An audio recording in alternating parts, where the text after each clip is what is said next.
안녕하십니까, 이진우입니다. 얼어붙은 자금 시장을 안정화시키기 위해서 한국은행이 어제 관련 대책을 발표했는데요. 시장에 좀 숨통이 트일지 지켜볼 필요가 있어 보입니다. 주식시장에는 또 많은 이슈들이 주가의 행방을 가를 변수로 떠오르고 있고요. 미국의 중간선거는 열흘 앞으로 다가온 상황. 간밤에 미국 경기가 좋다는 게 수치로 확인은 됐는데 금리 인상 속도는 또 어떻게 좀 조절이 될지, 또 그런데 빅테크 기업들의 주가는 요즘 왜 그런지 여러 가지로 궁금한 게 많습니다. 오늘 센터뷰 시간에 금융시장 주요 이슈들 좀 살펴보겠습니다. 최근 우크라이나가 더티밤, 그러니까 재래식 폭탄에 방사성 물질을 결합한 무기를 사용했다고 러시아가 계속 주장하고 있습니다. 그러면서 우크라이나와의 전쟁을 테러와의 싸움으로 주장하고 있는데요. 오늘 글로벌 리포트 시간에는 이 소식을 비롯한 다양한 나라 밖 경제 소식들 모아서 살펴보겠습니다. 손에 잡히는 경제 플러스, 광고 듣고 시작합니다. 네, 요즘 주식시장, 채권시장 등에서 벌어지고 있는 다양한 이슈들 신영증권 박소연 부장과 함께 살펴보겠습니다. 박 부장님 어서 오십시오. 네, 안녕하십니까. 예, 요즘에는 채권시장이 좀 난리인 것 같은데 어제 대책이 나왔어요. 반응이 좀 어떻습니까? 네, 일단은 지금 현재 채권 시장, 특히 이제 신용 시장이라고 불리는 크레딧 마켓은 과거와는 좀 다른 특성을 가지고 움직였었습니다. 음, 예전에는 이제 돈을 갚지 못할 거다. 그러니까 이제 기업들의 건전성이 좋지 예, 않다라고 해서 이제 신용 시장에서 돈이 돌지 않는 현상들이 있었는데 음, 지금은 이렇게 되면 흑자도산 아니냐라는 얘기가 나올 정도로 기업들의 펀더멘탈은 아직까지 문제가 없는데 음, 일단 돈 자체가 돌지 않아서 생기는 문제이기 때문에 이것은 정부 당국에서 개입을 할 필요가 있겠다. 이렇게 판단을 했던 것 같습니다. 예, 그래서 이제 어제 이제 한국은행의 이제 금리를 결정하지 않는 회의가 중간중간 열리는데 네, 어제는 이제 그런 정책 회의였습니다. 음, 근데 시장이 예상한 것보다는 좀 더 전향적으로 움직이는 흐름들이 좀 있었는데요. 네, 일단 한국은행에 갖고 있는 채권을 맡기고 돈을 빌릴 수가 있습니다. 통상 은행권들이. 예, 그거를 이제 RP 매매라고 하는데 거기에서 이제 담보로 받아주는 채권이 있거든요. 음, 근데 여기에다가 이 채권의 범위를 좀 넓혀주겠다라고 얘기를 했습니다. 음흠, 그래서 일단 은행채가 여기 이제 대상증권에 들어갔고요. 예, 담보로 인정을 해주겠다.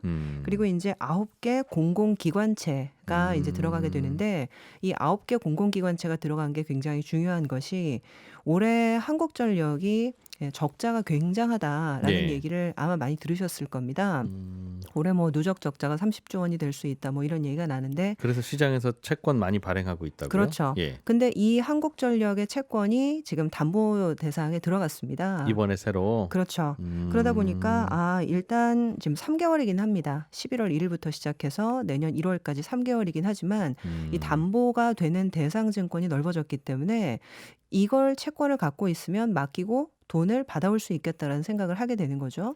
요즘 채권 시장에는 너무 채권이 많이 쏟아져서 난리인데, 네, 그러다 보니까 잘 안 살려고 하고 그러다 보니까 이제 아, 금리가 계속 오르니까 악순환이 되는 건데 그걸 그거를 이제 받아주겠다. 돈맥 경화라는 현상을 풀어주기 위해서 중간에 한국은행이 이제 음, 개입을 하게 되는 거죠. 예를 들면 동네 고물상이 스티로폴도 받아주고 비닐도 받아주고 뭐 바나나 껍질도 받아주겠다고 하면 동네가 깨끗해지는, 다 그 주워다 팔면 되니까. 아, 네. 비유가 뭐 그런 정확하신 것 같습니다. 그런 정책인 거죠. 네네, 그렇습니다. 예전에는 빈 병만 받았는데. 네. 음, 그리고 인제 이렇게 여기까지는 그래도 예상이 됐었던 부분이었어요. 예, 근데 이제 예상을 못 했던 부분은 지금 한시 RP 매입이라고 그래서 현재 가장 자금이 좀 돌지 않는 곳이 증권사 그리고 예, 인제 증권금융 쪽인데 이 음, 증권사와 증권금융 대상으로도 RP 매입 결국에는 채권을 담보로 받고 돈을 받아주겠다. 꿔주는 아, 그 오퍼레이션을 야, 6조 원 규모로 해주겠다.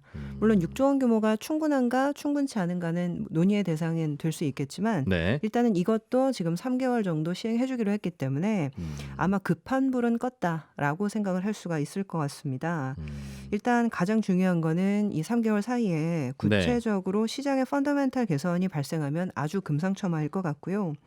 하지만 이제 아직 시장에 완전히 돈이 도는 징후가 뭐 이게 확연히 나타나고 있는 건 아닙니다. 음, 뭐 국고채 금리도 사실은 빠졌다가 다시 이제 오르는 현상도 좀 발생이 되고 있고 예. 크레딧 시장에서도 아직 온기가 완전히 돌고 있지는 않기 때문에 기다려 봐야 될 것 같습니다.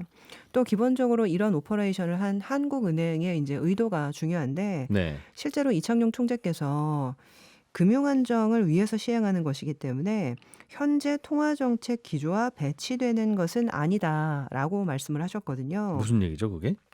결국에는 지금 인플레이션을 잡기 위해서 금리를 계속 올리고 있거든요. 네. 근데 이제 금리를 올리다가 갑자기 시장이 불안해지니까 다시 돈을 푸는 조치를 한 겁니다. 아, 그게 변덕으로 보여질 수도 있는데. 네, 변덕으로 보여질 수도 있고 그러면 금리 올리겠다라고 하면서 그러니까 인플레 잡겠다고 하면서 금리를 올린 게 음. 상쇄될 수도 있는 그럼 거거든요. 다시 금리 내리겠다는 뜻이냐라고 그렇죠. 물어볼 수도 뭐 있고. 어떻게 보면 이제 인플레이션을 못 잡게 되는 걸 수도 있고 예. 최근 영국 금융시장에서도 난리가 한번 났었는데 그것과 이제 비슷한 걸로 읽힐 수도 있는 거고 근데 이제 한국은행이 그거는 아니다라고 명확하게 선을 그어준 거죠. 혹시 시장이 오해할까 봐. 그렇죠. 그래서 이제 뭐 이렇게 좀 얘기를 하고 계시기 때문에 이게 돈을 푸는 조치라고 볼 수는 없을 것 같고 또 이제 어제 정부에서 LTV 이제 다 담보 비율 50% 완화하겠다 이렇게까지 얘기를 아, 했었거든요. 그렇죠. 예. 결국에는 이제 부동산 경기가 나아져야 이제 뭐 관련된 지금 채권, 크레딧 이 보증에 대해서 안심을 할 수 있을 테니까. 근데 이제 이 LTV 완화가 됐어도 과거 대비 금리가 굉장히 많이 올라간 상황이지 않습니까? 예. 그러다 보니까 이 더 대출을 많이 할 수 있도록 도와주겠다라고 해도 금리가 사실 예전보다 3에서 4%포인트 올라간 상황에서 여기서 적극적으로 집 사겠다고 덤벼들 사람이 있겠느냐 네. 그런 얘기가 있기 때문에 이제 어제의 대책에 대해서는 조금 더 시간을 갖고 지켜볼 필요가 있겠다 말씀을 드립니다. 채권 시장에 여러 가지 채권들이 다 잘 안 팔리고 있는데 그 중에서 더 안 팔리는 부동산 PF 채권, 대출 채권? 네, 현재 부동산 경기가 급격하게 꺾어지다 예. 보니까 이 부동산 PF가 문제가 있다라는 얘기들이 상당히 좀 많고, 근데 중요한 거는 이쪽에 문제가 있다 보니까 이제 뭐 연쇄적으로 반응이 일어나는 부분들이 좀 있는 거거든요. 그런데 그거는 말씀하신 대로 부동산 경기가 다시 상승으로 턴하지 않으면 이거는 한국은행이 나선다고 해결될 문제가 아닌 것 같다. 맞습니다. 그래서 이제 정부에서도 적극적으로 좀 모니터링을 하겠다 이렇게 얘기를 하고 있는 상황입니다. 그렇군요. 채권 시장 이슈는 그런 식으로 흘러가고 있고 미국 중간 선거가 말도 많고 탈도 많던 이 중간 선거가 11월 8일이면 이제 얼마 안 남았습니다. 네, 정말 얼마 안 남았죠. 예. 그러다 보니까 이제 중간 선거가 이제 어떤 영향을 미칠지 뭐 예. 이런저런 분석들이 좀 많이 나오고 있는데요. 근데 굉장히 좀 흥미로운 사실이 있습니다. 뭐냐하면 지금 중간 선거라는 거는 대통령 임기 중에 2년이 지나면 한번 치러지게 되는데 예. 1942년 이후 그러니까 어떻게 보면 2차 세계대전 와중인데 그 이후에 현재 중간 선거가 20번 정도가 있었거든요. 예. 근데 이 선거 종료 후에 S&P 500 미국의 지수 수익률이 1년 이후에 누적으로 모두 다 한 번도 빠짐없이 플러스를 기록을 했었습니다. 중간 선거 이후에 1년 수익률은 항상 플러스. 네. 왜요? 왜 그랬을까요? 그래서 우연히? 이제 어떻게 보면 정치적인 불확실성이 굉장히 크기 때문에 뭐 여러 가지 이제 문제가 있었다가 보통 중간 선거에서는 집권 여당이 승리를 하기보다는 견제와 균형을 위해서 야당의 손을 들어주는 경우가 훨씬 더 많았거든요. 예. 그러다 보니까 이 견제와 균형이 복원되면서 과도한 정책에 대해서는 조금 억제를 하고 모자랐던 부분들을 좀 채워놓는 그런 정책이 나오는 경우가 훨씬 더 많았기 때문에 이 견제와 균형이 갖춰지면서 중간 선거가 좀 증시 턴어라운드의 역할을 했다 이런 얘기들이 좀 있습니다. 대통령이 처음 되면 본인 하고 싶은 게 워낙 많아서 이것도 저렇게 바꾸고 저것도 이렇게 바꾸고 막 바꾸다 보면 기업들이 불안해서 잘 못하는데 중간 선거에서 거기에 대해서 브레이크를 늘 걸어주니까 맞습니다. 그때부터는 기업들은 다시 좀 사업 좀 하면 되겠네 이런 마음을 먹게 되는 것 같다. 그 실질적으로 2018년에도 비슷한 사례가 있었는데요. 트럼프 전 대통령이 네. 그 중간 선거 앞두고 미중 무역 분쟁이라는 이슈를 갑자기 내걸고 중국과 뭐 우리는 뭐 싸워서 관세를 올리고 네. 미국으로 일자리를 되찾아와야 된다라고 해서 2018년도 주식시장이 아주 안 좋았습니다. 그래서 이제 그때 우리나라도 상당히 좀 고통을 겪었었는데요. 네. 재미있게도 그때 중간 선거가 딱 끝나자마자 갑자기 중국 시진핑 주석한테 전화를 걸어서 우리 만납시다라고 음. 해서 브라질에서 정상회담을 했었거든요. 음. 그래서 그러면서 사실은 증시가 또 아주 정확하게 변곡점이 나왔었고, 음흠. 근데 올해 같은 경우는 상황이 좀 다를 수는 있지만 인플레이션이 굉장한 화두인데요. 결국 미국에서는 이 인플레이션을 잡기 위해서 적극적으로 금리를 올려야 된다. 예. 그리고 통화 긴축을 해야 된다. 이런 얘기가 아주 많았는데 결과적으로는 이런 어떤 좀 미사여구 뭐 내지는 어떤 정책적인 어떤 흐름도 중간 선거가 끝나면 좀 변할 수 있나?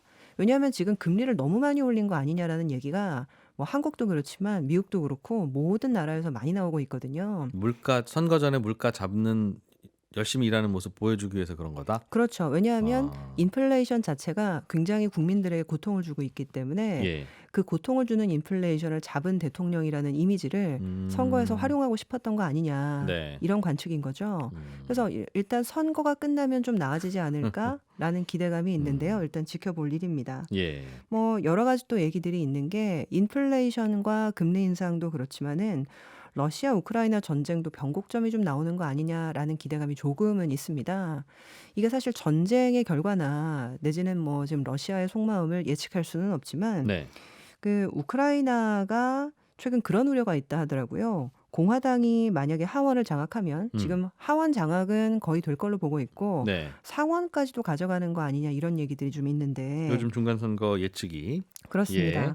근데 이제 이렇게 공화당이 상하원을 다 장악하게 되면 미국의 우크라이나 후방 지원이 줄어들지 않겠느냐. 뭐 그런 좀 우려들이 좀 있다 하더라고요. 공화당은 트럼프 정책에 가깝고 그렇습니다. 트럼프는 너희들은 너희들이 알아서 해 정책이었으니 네, 그리고 이제 뭐 대외 지원이나 이런 것들을 안 하자라는 주의거든요. 왜냐하면 미국도 살림이 팍팍한데 누구를 도와주느냐, 네. 뭐 이런 주의이기도 하고요.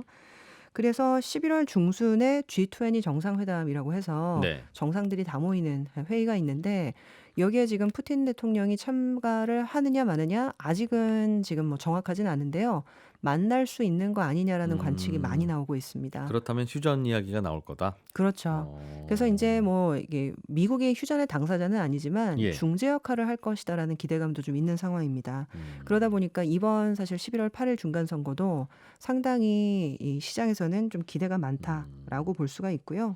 중앙은행 안에서도 이런저런 뭐 변화가 있는 것 같기도 하던데. 네, 맞습니다. 뭐 사실 이게 금리를 올리는 것 자체는 문제는 안 되는데 금리를 단기간에 올렸다라는 게 문제인 거거든요. 예. 올해 지금 연말 미국 기준금리가 4.5 정도까지 갈 전망인데 사실 기억해 보시면 3월까지도 미국은 채권을 사고 있었거든요. 시중에 돈 풀었다는 거죠. 그렇죠. 예. 근데 정말 1년 만에 지금 기준금리를 거의 한 450bp를 올리는 거니까 최근 이제 바이든 대통령의 복심이라고 불리는 사람이 있습니다. 라엘 브레이너드 연준 부의장이라는 여자분인데요. 네. 이분이 이제 경기 둔화 위험을 고려를 해야 된다라고 얘기를 해서 이게 금리 더 올리다가 미국도 사실 채권 시장 시스템 리스크 발발 가능성이 있다라는 거를 좀 간접적으로 얘기를 한 게 아닌가라는 뭐 좀 뉘앙스가 느껴집니다. 전반적으로 민주당의 약간 힘은 약해지고 지금 바이든 대통령이 속해 있는 공화당의 힘이 좀 강해진다면 바이든 대통령이 추진하던 친환경 정책에도 좀 힘이 빠지는 거 아닌가 하는 전망도 나오겠어요? 네, 맞습니다. 이거를 이제 우리나라 입장에서 생각을 해보면 가능할지는 좀 더 지켜봐야 되겠지만은 공화당이 상원을 다 장악을 하게 되면 네. 인플레이션 감축법이라고 해서 이 IRA의 수정 가능성이 있는 거 아니냐라는 기대감이 좀 있습니다.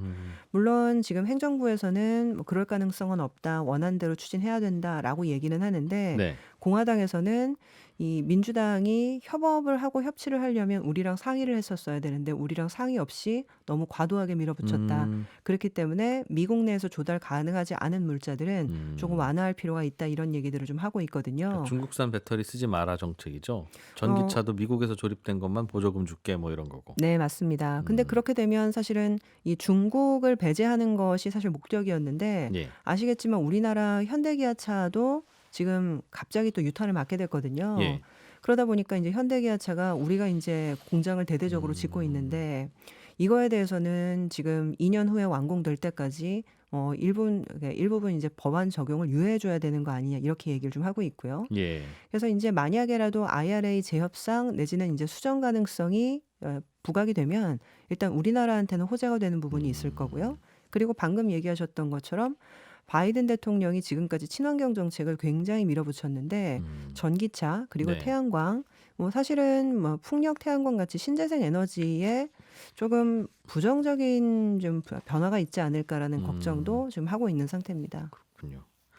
우리나라 입장에서는 중국과 미국이 사이가 안 좋을수록 우리가 힘든데 이번에 혹시라도 공화당도 중국이랑 사이는 똑같이 안 좋았는데 어쨌든 뭔가 이 어려운 상황에 변화가 좀 있을 것 같다는 건 시장에는 좀 긍정적으로 기대가 되고 있습니까? 이게 전체 수요가 올라가야 되니까 사실 쉬운 일은 아니지만 네. 사실 기대감은 좀 있는 것 같습니다. 음, 그 몇 가지 사례를 좀 말씀을 드리면은요. 최근에 우리나라 삼성전자 주가는 이번 주에 많이 올랐거든요. 예. 근데 대만의 TSMC 그러니까 이 음, 제 대만에서 반도체를 위탁을 받아 가지고 설계를 하는 회사죠. 네. 이 회사 주가가 굉장히 많이 빠졌습니다. 음, 근데 이제 굉장히 좀 재미있는 보도가 최근 언론에 난 적이 있었는데 대만 정치인들이 TSMC한테 해외 공장을 짓지 말라라고 압박을 하고 있다 하더라고요. 현재 이제 TSMC의 공장은 총 12개가 있는데요. 네. 이 중 9개가 대만에 있고 그리고 어, 3개가 현재 해외에 있습니다. 예. 그런데 이제 뭐 미국도 우리나라에서 공장 지어라라고 해가지고 이제 미국 내 공장 짓는 걸 원하고 네. 있다 보니까 예. 미국에도 짓고 일본에도 짓고 독일에도 짓고 뭐 이런 걸 추진을 하고 있거든요. 음, 근데 최근 대만 정치권에서 지금 대만의 가장 중요한 기업이고 우리를 지켜주는 기업인 TSMC가 만약에 공장을 해외로 옮기면 미국이 우리를 방어를 해주겠느냐. 미국이 필요한 건 대만산 반도체인데. 그렇죠. 대만 자체가 중요한 건 아니고 사실 미국의 테크 기업들이 전부 다 중요 반도체, AI 아, 반도체를 만들고 있는데 그거를 사실은 설계도를 보내면 만들어주는 걸 다 대만이 하고 있거든요. 예. 근데 이제 대만이 해외에다 공장 지으면 음, 이거는 사실은 대만의 안보 리스크라고 생각을 해서 네. TSMC한테 자중하라 이런 메시지를 보내고 있는 사람들이 있다 하더라고요. 대만에서. 그래서 어떻게 예. 보면 이게 지금까지는 그냥 코웃음을 칠 사안이었는데 시진핑 주석의 3연임 이후에 중국의 어떤 정치권에 대한 어떤 체제 리스크 이런 부분들이 굉장히 많이 부각이 되고 중국 대만의 양안 관계도 중장기적으로 지켜봐야 된다 이런 생각을 하는 사람들이 늘어나다 보니까 그러면 TSMC 대신 삼성전자가 좀 수혜를 볼 수 있는 거 아닐까? 왜냐하면 TSMC한테 물량을 주던 기업들이 중장기적으로 이런 리스크를 해지하기 위해서 네. 삼성전자한테 그 물량들을 좀 넘길 수도 있는 거 아니냐라는 얘기들이 나오는 거죠. 중국이 대만을 봉쇄하면 TSMC에 맡긴 반도체는 당분간 못 찾아가니까. 맞습니다. 그리고 이제 이게 반도체뿐만이 아니라 우리나라 이제 LG 에너지 솔루션 그리고 네. 삼성 SDI 2차 전지 만드는 회사들 상당히 많은데 전부 다 미국에 공장 짓고 있거든요. 예. 근데 이제 지금까지는 싸기 때문에 중국산 배터리를 많이 갖다 쓰고 그리고 적극적으로 계약도 체결했는데 앞으로는 이 중국과의 어떤 정치권의 리스크가 생기면 갖다 쓰기 어려운 상황들이 벌어질 수 있거든요. 예. 그러다 보니까 한국이 이런 가운데에서 수혜받을 수 있는 거 아니냐 이런 이야기도 나오고 있는 상태입니다. 논리적으로는 뭐 그럴 수도 있겠다는 생각은 드네요. 물론 이제 가정에 따른 또 결과이긴 하지만. 알겠습니다. 미국의 기술주들이 최근에 실적 발표를 하고 있는데 아마존도 주가가 많이 내렸어요. 별로 실적이 안 좋았고 장사 잘하던 회사들 같은데 왜 그렇습니까? 네, 이게 사실 장사를 뭐 계속 잘했던 건 아니고 네. 최근 3년간이 코로나 때문에 비대면 경제가 굉장히 확산되지 않았습니까? 예. 그러다 보니까 뭐 원래도 사실 좋은 기업들인데 3년간 매출 그리고 이익이 거의 폭발적으로 증가를 한 거죠. 예. 그래서 이제 비대면 경제가 커지면서 결국 온라인에다가 광고를 하고 모바일에다가 광고를 하는 기업들도 굉장히 많이 늘어났는데 아시겠지만 대부분의 플랫폼 업체들 뭐 구글 검색 원지를 갖고 있고 그리고 이제 페이스북도 사실 메타죠. 네. 페이스북이라는 플랫폼을 갖고 있는데 이 광고가 줄어들면서 전체 매출과 이익에 아주 큰 타격을 받고 있다 합니다. 온라인 왜냐하면 광고를 하면 바로 온라인 쇼핑몰로 링크할 수 있는데 그렇죠. 사람들이 사실 아예 온라인 쇼핑을 덜 하니까. 지금은 사람들이 이제 밖을 다니고 대외적으로 활동을 하다 보니까 광고를 굳이 온라인에만 편중시킬 필요는 없거든요. 예. 그러다 보니까 이제 온라인 배분 비중이 줄어들면서 아하. 전반적으로 4분기 매출 전망이 좀 떨어지고 있고 그리고 인플레이션으로 소비가 위축되다 보니까 지속적으로 아마존 같은 기업들이 상당히 음. 매출이 좀 줄어들고 있고 그래서 오히려 비용은 계속 투자를 해야 되기 때문에 증가하는데 매출이 줄어드니까 이게 결국에는 순이익이 더 줄어들 수도 있겠구나라고 해서 그렇군요. 빅테크 업체들 주가가 계속 안 좋은 상태입니다. 네. 요즘 또 해외 시장에서 벌어진 이야기 잘 정리해 주셔서 고맙습니다. 신영증권의 박소연 부장이었습니다. 고맙습니다. 감사합니다. 예, 저희는 광고 잠깐 듣고 2부에서 돌아오겠습니다. 놓치기 쉬운 나라 밖 경제 소식들을 살펴보는 글로벌 리포트 시간입니다. 해담경제연구소 어예진 소장님 나오셨습니다. 어서 오세요. 네, 안녕하세요. 러시아가 핵실험을 시작했습니까? 네, 지난 수요일인 26일이죠. 3대 핵무기로 알려진 대륙간 탄도미사일과 잠수함 탄도미사일 그리고 전략 핵폭격기 탑재 미사일 이 세 가지 모두를 동시다발적으로 발사를 했습니다. 근데 이 정도면 규모가 굉장히 큰 핵 전쟁 훈련인데요. 네. 러시아는 사실 매년 핵 탄두를 탑재할 수 있는 미사일 훈련을 육해공에서 모두 실시를 합니다. 그런데 이미 이번에 2월에 우크라이나 침공 직전에 핵실험을 진행한 뒤에 네. 8개월 만에 또 한 겁니다. 늘상 하던 거 했다는 겁니까, 그럼? 네, 그런데 또 했다는 거죠. 1년에 뭐 한 번 정도 하던 거를. 예. 그래서 러시아는 이 핵훈련의 이름을 그룸이라고 부르면서 이 미사일 발사 장면까지 공개를 했거든요. 예. 그래서 그 공개된 사진을 보면 푸틴 대통령이 굉장히 흡족한 미소를 짓고 있는 그런 모습을 보인 게 언론에서도 지적이 되기도 했습니다. 예. 러시아가 이번에 핵훈련을 실시한 명분은 두 가지인데 하나는 미국을 비롯한 그 북대서양 조약기구 나토가 오는 30일까지 그 연례 핵 억지 연습을 진행하고 있다는 점입니다. 네. 이에 대해서 러시아가 지난 25일에 우리도 그러면 맞불 훈련하겠다 이렇게 통보를 한 겁니다. 네. 통보를 하고 실험을 한 건데 더 결정적인 핑계는 우크라이나죠. 푸틴 대통령이 우크라이나가 방사능 오염을 일으킬 수 있는 더티밤 사용을 계획하고 있다. 이걸 제작하고 있다. 우리가 예. 그걸 알아냈다. 이렇게 말하면서 이들의 위협으로부터 국민을 보호하고 또 핵심 기반 시설의 방어를 강화할 필요가 있으니까 우리가 이렇게 한다라고 핑계를 대고 있는 거죠. 예. 근데 그러면서도 조금 모순인 거는 이 러시아는 핵무기 사용에 대해서 언급한 적이 없다. 그러니까 내가 핵 쓴다고 말한 적은 없어라고 하고 있다는 거예요. 네. 오히려 서방이 핵 위협을 가하고 있는 거다. 러시아는 서방에 도전하지 않고 스스로 그 발전할 권리를 지키려는 것이라는 논리를 계속 반복을 하고 있습니다. 이번에 핵 실험을 했는데 네, 다만 이거 다른 나라에다 쏜다는 뭐 이런 얘기 한 적 없다는 얘기 한 겁니까? 그렇죠. 러시아가 시비를 거는 러시아가 또는 뭐 걱정을 하는 건 우크라이나가 갖고 있다는 더티밤이라는 무기라는데 네, 이게 뭐예요? 이게 엄밀히 말해서 핵무기는 아니에요. 폭탄 같은 그런 재래식 무기의 폭약에다가 예. 뭐 우라늄이라든지 뭐 플루토늄 같은 그런 방사성 물질을 덧입혀서 이 폭발을 통한 방사능 피해를 주 목적으로 하는 무기입니다. 근데 폭발력이 크지는 않지만 네. 이 방사선이 유출이 되기 때문에 말 그대로 더티밤, 더러운 폭탄입니다. 그러니까 대기 상태를 이용해서 작은 폭발로 이 공기 중에 방사능 물질을 막 퍼뜨리는 그런 방식인 거죠. 핵무기라고 하기도 그렇고 핵무기 아니라고 하기도 그렇고.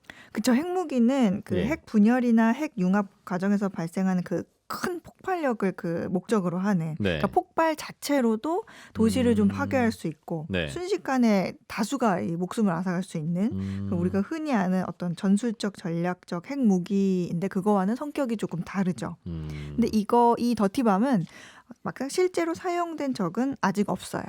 없고 군대에서 개발되고 사용된 적도 없습니다. 근데 미수에 그친 적은 있는데 공교롭게도 그 미수가 러시아에서 발생을 했었어요. 더티밤이 예, 1995년에 러시아 모스크바에서 터질 뻔한 적이 있는데 당시에 체첸 반군이 그 다이너마이트에 방사성 물질을 조합한 이 더티밤을 만들어서 모스크바의 한 공원에서 터뜨리려다가 실패한 바가 있고요. 네. 또 2002년에는 미국에서 이 테러 조직 그 알카에다의 영향을 받은 미국인이 이걸 만들어서 시카고에서 더티밤 테러를 모의하다가 예. 체포된 바가 있습니다.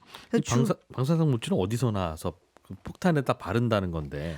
주로 이거는 이제 산업 생산에서 만들어지는 뭐 폐기물이라든지 그런 데에서 얻을 수 있는데 이 더티밤이 그래서 테러리스트들이 뭐 의료용이라든지 그런 발전용 같은 산업 생산에서 사용되는 방사성 물질로 제조를 할 수 있어서 네. 오히려 그게 더 적합해서 테러 면에서 대중들에게 공포의 대상이 좀 되어 왔습니다. 방사성 물질을 흩뿌리는 게 목적이군요. 그렇습니다. 어. 근데 이게 가장 일반적인 크기는 이 배낭에 들어갈 수 있을 정도로 작거든요. 네. 근데 이걸 너무 또 크게 만들면 폭탄이 터질 때 그 강한 열 때문에 방사성 물질이 대부분 사라지고 예. 또 너무 작게 사용을 하면 방사성 물질이 멀리 확산되지가 또 않습니다. 네. 근데 다만 이 더티밤으로 인한 방사능 오염으로 이 사람이 다치거나 또 죽을 수도 있고 또 만약에 이게 건물이라든지 뭐 이런 나무들이라든지 이런 게 다 오염이 돼버리면 결국에는 다 밀어서 매립해야 되는 상황이 되거든요. 네. 그래서 군 전문가들이 낸 학술 논문을 좀 보면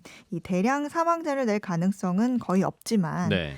엄청난 그 어떤 국민의 심리적, 사회적 공황과 또 경제적 손실을 초래할 가능성이 있다. 아, 이렇게 분석을 하고 있습니다. 피해 입은 쪽의 입장에서 보면 정말 더러운 거군요. 그렇군요. 중국 이야기 좀 들어보죠. 네. 시진핑 중국 주석이 이번에 3연임을 확정했는데 이 소식이 확정되자 중국 부유층들이 중국 탈출 움직임을 보이고 있다고요? 네, 아무래도 그 시진핑의 1인 독재 우려 때문에 나타난 이른바 그 차이나런이 시작된 것 같습니다. 그러니까 네. 뱅크런하고 비슷한 느낌인데 중국 당 대회에서 그 시진핑의 3년임이 확정된 다음 날이죠.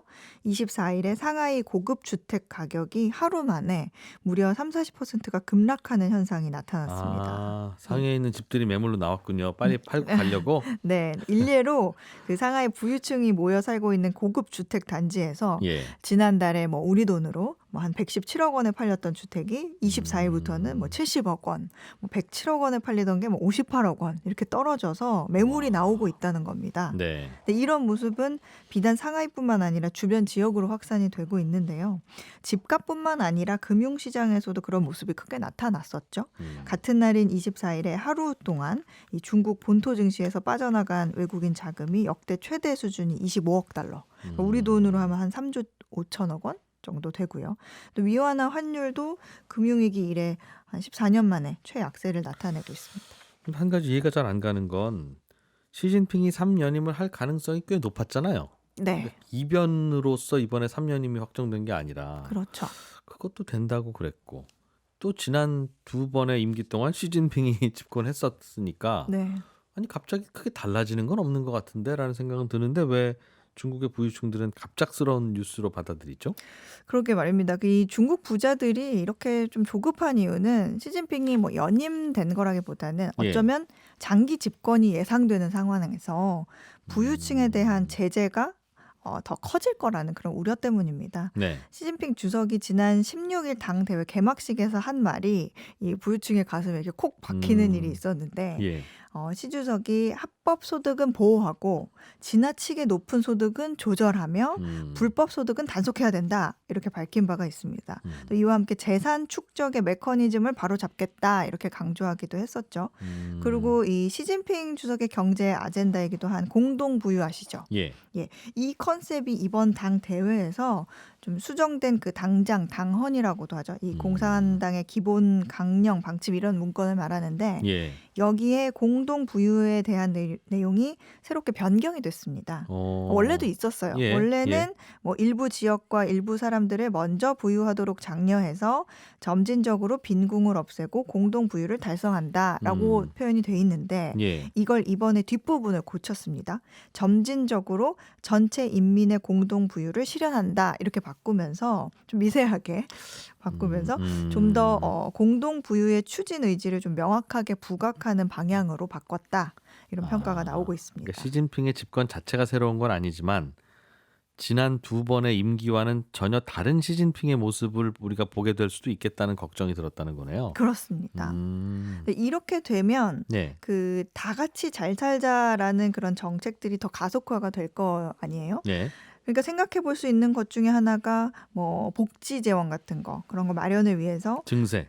세금을 부자들에게 물리는 게 있겠죠. 예. 뭐 부동산 보유세라든지 뭐 재산세라든지 상속세, 증여세 이런 게 있을 텐데 중국은 사회주의 국가긴 하지만 의외로 부자들에게 물리는 세금이 거의 없습니다. 음흠. 예, 부동산 보유세는 뭐 이제 시범적으로 일부 네. 도시에서만 좀 있고요. 상속세, 증여세는 아직 없어요. 그래서 어찌 보면 이게 자본주의 국가보다 더 자본주의 같은 그러네요. 그런 모습이기도 한데 네. 한때 그 덩샤오핑이 경제 발전을 위해서 그 부자가 될 수 있는 사람은 먼저 부자가 되게 하라 이런 선부론 있죠. 네. 선부론을 내세울 만큼 이전에는 부의 축적을 오히려 장려를 해서 경제를 키워야지 네. 제한할 필요가 없었습니다.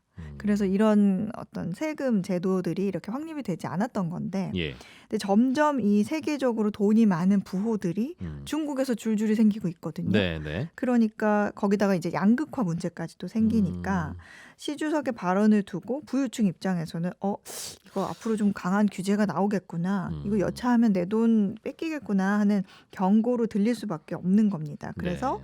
나의 자산을 정리해서 나라 밖으로 좀 빼돌리려는 모습인 거죠.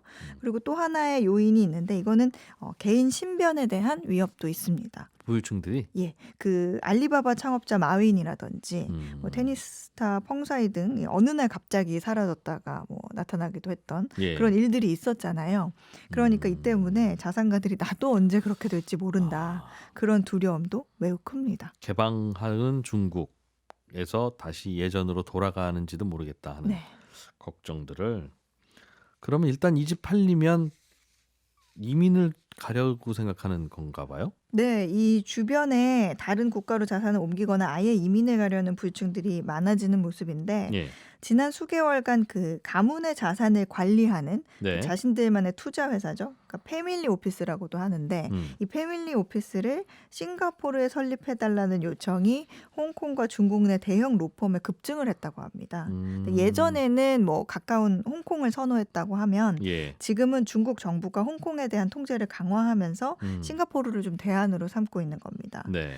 싱가포르 전체 패밀리 오피스 수만 봐도 지난 2017년부터 2019년까지 5배가 급증했고요. 네. 2020년 말 400개에서 1년간 700개까지 늘면서 2배 가까이 아하. 증가를 했습니다. 예. 근데 싱가포르는 뭐 사실 중국뿐만 아니라 동남아시아 뭐 우리나라에서도 부자들이 이민 갈 때 가장 선호하는 나라 중에 네. 하나로 꼽힙니다. 근데 이민 장벽이 높기는 한데 막상 가서 살면 뭐 환경도 쾌적하고 인프라, 뭐 교육, 치안, 의료, 금융 뭐 어느 하나 떨어지는 게 없거든요. 특히 여기도 상속세와 증여세가 아예 없고, 아예 없고. 예, 법인세는 17%로 한국보다 낮습니다. 그래서 우리나라에서도 많이 간다고 하더군요, 정말. 네. 예. 그리고 싱가포르 말고도 그 상하이와 베이징 초고액 자산가들 사이에서는 예. 미국 영주권 신청도 급증을 하고 있는데요. 이게 일반 그린카드는 아니고요. 그린카드가 뭔데요? 영주권을 말합니다. 아, 네. 네. 그리고 이 사업, 과학, 예술, 교육, 체육 분야 등에서 탁월한 능력을 가진 사람들을 대상으로 하는 네. 그 특수 능력 영주권 신청이 늘고 있다고 합니다. 아마 사업적으로 해서 가려고 하는 것 같은데 예. 이게 뭐 투자 기반 영주권보다는 발급 기간이 짧다 그래요. 예. 또 한편에서는 이 고급 주택이나 자산을 파는 사람들 중에 대만 출신의 사업가들이 또 적지 않대요. 네. 이 호텔이나 레스토랑도 매물로 내놓고 있는데 중국과 대만 사이의 갈등이 깊어지니까 가장 먼저 이 사람들이 피해를 볼 수 있겠구나라고 생각해서 대만에서 중국 와서 사업하던 사업가들은 예, 또 정리해서 대만으로 돌아가야 되겠다. 사이 안 좋으니까. 맞습니다. 중간에서 싱가포르만 미소를 짓고 있겠네요. 네, 요즘 싱가포르 집값이 그래서 굉장히 올라가고 있답니다. 싱가포르의 집은 공공주택도 있고 민영주택도 있는데 네, 맞습니다. 민영주택들이 아주 다들 싱가포르로 오려는 분들만 많아서 특히 이제 홍콩에 대안이 되다 보니까. 일본 이야기도 재밌네요. 일본도 우리나라 국민연금 같은 게 있는데 네, 이거는 일본에서는 기초연금이라고 부른다더군요. 이거를 개혁하겠다는 것 때문에 좀 논란이 있는 모양인데 개혁이라고 하면 우리처럼 더 내고 덜 받고 뭐 이런 쪽이겠죠? 뭐 그런 쪽입니다. 예, 예. 우리나라 국민연금처럼 전 국민이 의무 가입하고 있는 기초연금의 납부 기간을 네. 5년 늘리고 또 소득이 있는 노인에 대해서는 요양보험료를 올리는 이 연금제도 개정을 추진하고 있습니다. 예. 일본의 그 공적연금이요. 자영업자를 포함해서 모든 국민이 내는 기초연금과 또 회사원, 공무원이 납부하는 후생연금으로도 구분이 됩니다. 네. 근데 지금은 기초연금 가입 기간이 20살부터 40년인 것을 2025년 이후로는 45년으로 5년 연장하겠다는 겁니다. 근데 지금도 일본 정년이 65세를 넘는 회사에 다니는 사람은 그때까지 연금 납부하고 있는데 네. 앞으로는 60세까지만 보험료를 내는 자영업자라든지 뭐 전직 회사원에게도 5년간 추가로 돈을 더 걷겠다는 겁니다. 직장에서는 실직하고 퇴임했는데 네, 아직 65세가 안 됐으면 그래도 돈 내라는 거예요? 그렇습니다. 어떻게든 마련해서? 그렇습니다. 와. 그래서 지금부터 논의를 시작해서 2025년에 그 관련 법을 개정하는 거를 목표로 삼고 있습니다. 네. 이렇게 되면 국민들이 5년간 추가로 더 내야 될 돈이 우리 돈으로 하면 한 970만 원, 1000만 원 돈이 됩니다. 그러니까 연간 200만 원을 더 내야 되는 거죠. 네. 그리고 후생연금의 경우에는 지금은 직원 수 101명 이상의 재직 중인 회사원들이 가입 대상인데 2024년 말에는 51명 이상인 기업으로 확대하기로 이렇게 결정을 한 상태입니다. 이렇게 안 하면 연금 고갈 내지는 연금 적자가 너무 크다는 판단이었나 봐요. 예, 맞습니다. 연금 운영 자체가 어려워질 수 있기 때문인데 예. 현재 같은 연금 제도를 유지한다고 했을 때 2049년이 되면 지급할 수 있는 연금액이 지금보다 한 20-30% 정도 줄어들 수 있습니다. 예, 그래서 앞서 말씀드린 연금제도 개혁 외에도 일부 고소득층의 후생연금이나 국고 부담금으로 재원 부족을 메꾸는 방안도 논의가 되고 있고요. 기초연금 가입자가 후생연금 대상이 되면 자기 부담금이 늘어날 수는 있는데 수급액도 좀 늘어나게는 됩니다. 근데 물론 회사 입장에서는 비용 부담이 좀 늘어나겠죠. 예. 일본은 노인이 지금 너무 많아서 그렇죠. 노인이 굉장히 세계에서 가장 많은 초고령 사회죠. 예. 거의 지금은 65세 이상 비중이 한 28% 정도로 높은데 2040년 정도가 되면 노인 비중이 한 35%를 넘어섭니다. 예. 예. 그러면 곧 60세가 될 것 같은 분들도 반발할 거고 네. 60세까지만 내면 되는 줄 알았더니 법 바꿔서 5년 더 내라고 뭐 이런 걸 테니까. 네. 젊은 세대들은 이 상황을 보면서 아휴 이건 나 때는 뭐 아무 받지도 못하겠네 하는 생각을 하겠네요. 그렇죠. 그렇게 생각을 하는 사람들도 많고 예. 100만 원 정도면 너무 큰 금액이다. 이거 나중에 받을지 안 받을지도 모르니까 차라리 그 돈으로 여행 가는 게 낫겠다. 예. 이런 생각하는 사람도 있습니다. 근데 그럴 만도 한 게 지금까지도 매년 내는 돈이 인상되고 있었거든요. 예. 그런데 받는 돈은 점진적으로 깎고 있습니다. 그러니까 일본은 인구와 경제 지표에 연동을 해서 연금 지급액을 자동 삭감하는 거시경제 슬라이드를 도입하고 있는데 예. 일본인들이 현재 내는 보험료는 우리 돈으로 기초연금 한 월 16만 원. 네. 이건 소득과 관계없이 정액제로 책정이 돼 있고요. 후생연금까지 합치면 평균적으로 소득의 한 18%. 그러니까 한국인의 2배 정도 되죠. 우리는 보험료율이 한 20년째 9%인데 네. 예, 그렇기 때문에 굉장히 높습니다. 그래서 지금 우리 돈으로 40년간 기초연금과 후생연금을 합친 평균 공적연금 수급액을 따져보면 한 1인당 143만 원 정도 되는데 네. 2040년 무렵이 되면 현재보다 한 30% 줄어들 거다. 예, 줄어들 것으로 예상됩니다. 우리도 곧 똑같은 고민을 하게 될 텐데 네. 남의 일 같지가 않네요. 예. 해담경제연구소 어예진 소장이었습니다. 고맙습니다. 감사합니다. 예, 저는 월요일 아침 8시 30분에 손에 잡히는 경제에서도 인사드립니다. 고맙습니다. 이진우였습니다.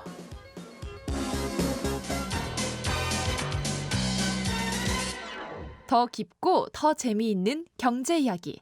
이진우의 손에 잡히는 경제 플러스.